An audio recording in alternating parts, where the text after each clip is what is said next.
प्रिय दर्शकों नमस्कार। मैं आपका YouTube दोस्त हेमंत शर्मा एक बार फिर से आप सभी लोगों का आपके अपने YouTube channel all in one पर हार्दिक स्वागत एवं अभिनंदन करता हूं। आशा है कि सभी लोग स्वस्थ, मस्त और जबरदस्त होंगे। भगवान भोलेनाथ सभी की मनोकामना पूर्ण करें। हमारे समस्त YouTube परिवार को, जिन्होंने हमारे चैनल को सब्सक्राइब किया है और जो हमारी आवाज को सुन रहे हैं, सभी को शक्ति साधना के इस महापर्व नवरात्रों की हार्दिक शुभकामनाएं। आशा है कि आप सभी लोगों ने शक्ति साधना के इस महापर्व शारदीय नवरात्रि में मां भगवती जगदम्बा जगत जननी दुर्गा माता को अपने अपने घरों में बुलाने के लिए, उनके आगमन के लिए विशेष तैयारी की होगी। कलश इत्यादि की स्थापना भी की होगी।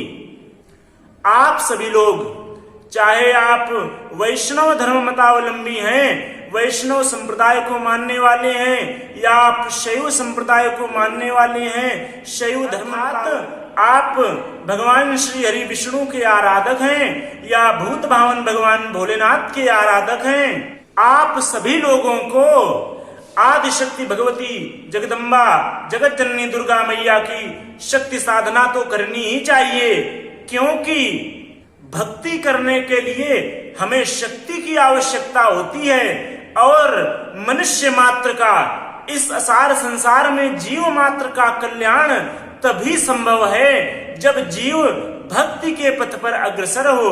और प्यारे दर्शकों, हम भक्ति तभी कर सकते हैं जब हमारे शरीर में पर्याप्त शक्ति हो। और वो शक्ति हम कैसे प्राप्त करें? तो इसका एक सहज उपाय है।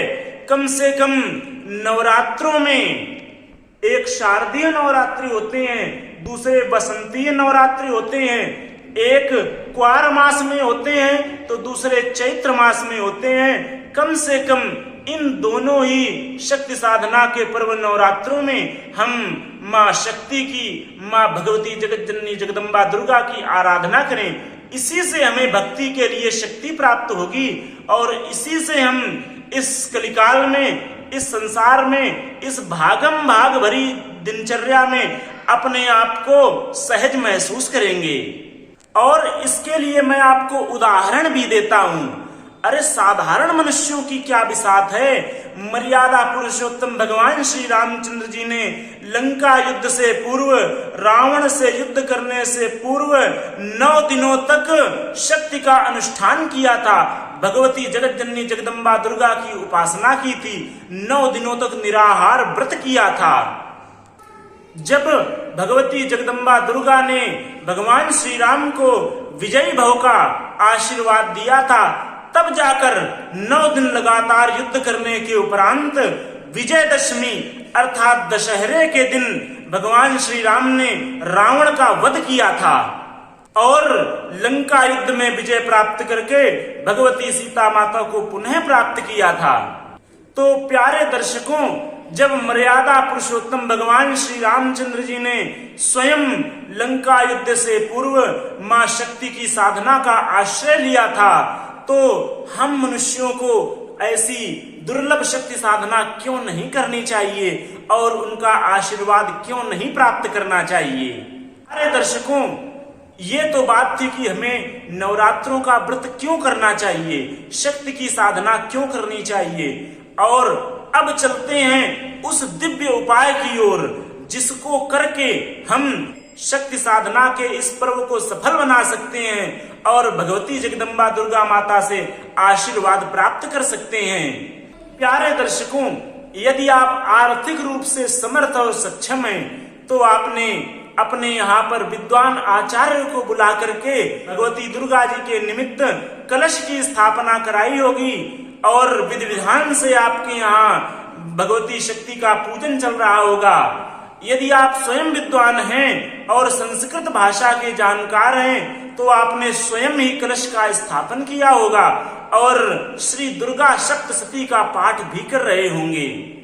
परंतु हमारे भारतवर्ष की बहुत सी जनता संस्कृत भाषा नहीं जानती है, संस्कृत भाषा में लिखी पुस्तकें नहीं पढ़ सकती है और सर्वोत्तम विधि का ज्ञान ना होने के कारण मंत्र जप अनुष्ठान इत्यादि करने में भी समर्थ नहीं है, तो प्यारे दर्शकों, आप सभी लोग संध्या का पूजन तो अवश्य ही करेंगे, अर्थात शाम को माता की आरती तो अवश्य करेंगे। तो उसके पूर्व एक काम कीजिए, और ये उपाय सभी के लिए है, चाहे आप सप्तशती का पाठ कर रहे हो और चाहे आप सप्तशती का पाठ ना कर रहे हो, आप सभी लोगों को ये उपाय करना है।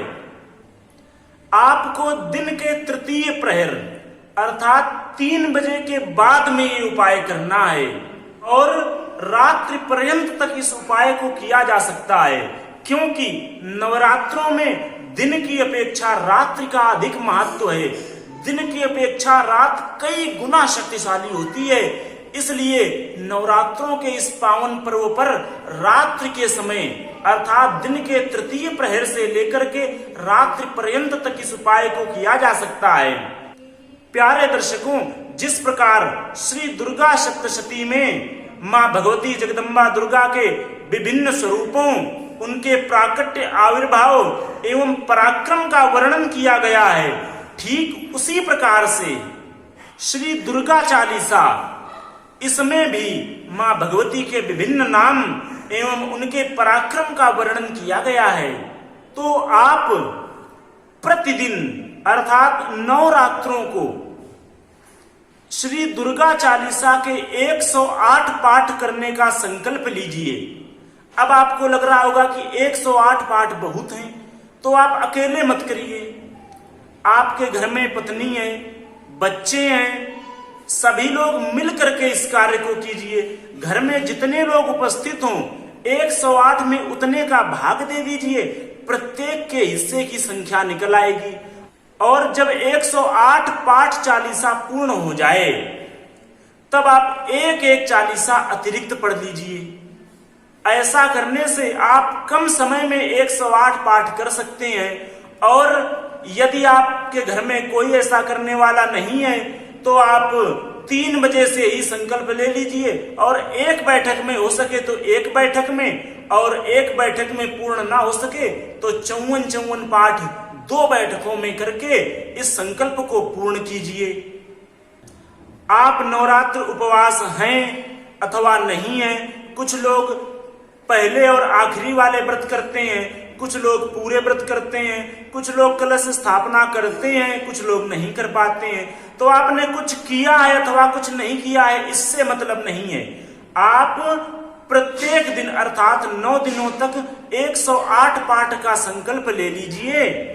शुद्ध लाल वस्त्र चौकी पर बिछा करके उस पर मां भगवती दुर्गा की मूर्ति है तो मूर्ति को, और यदि मूर्ति नहीं है तो चित्र को स्थापित कर लीजिए। स्नानादि से निवृत्त होकर के पवित्र अवस्था में मनवाणी क्रम से पवित्र होकर के भगवती जगदम्बा के सामने आप शुद्ध घी की अखंड ज्योति जलाइए और 108 पाठ कीजिए। और पूजन करने के उपरांत मां भगवती से प्रार्थना कीजिए कि हे जगदम्बा, हे माता, हमने जो भी पूजन किया है, हाथ में जल लेकर के माता के निमित्त माता के वाम हस्त में उनको संकल्प कर दीजिए, उनको अपने जप का पुण्य फल दे दीजिए। इससे क्या होगा ये बताने की आवश्यकता नहीं है, आप 9 दिनों के बाद में स्वयं अनुभव करेंगे आपका कोई भी ऐसा कार्य जो बहुत दिनों से नहीं बन पा रहा है वो अवश्य ही पूर्ण हो जाएगा, ऐसा मेरा विश्वास है, ऐसी मां भगवती का प्रताप है। तो आप शक्ति साधना के इस पर्व को व्यर्थ में न जाने दें और मां भगवती के 108 चालीसा पाठ करके अपने जीवन को कृतार्थ करें और सार्थक बनाएं। इन्हीं शुभकामनाओं के साथ में मैं आपका YouTube दोस्त हेमंत शर्मा आपसे विदा लेता हूं। आपको हमारी बातें अच्छी लगी हो तो कृपया चैनल को सब्सक्राइब करके हमारे YouTube परिवार में सम्मिलित अवश्य ही हो जाइए। जय श्री राम, जय भगवती जगदम्बा माता।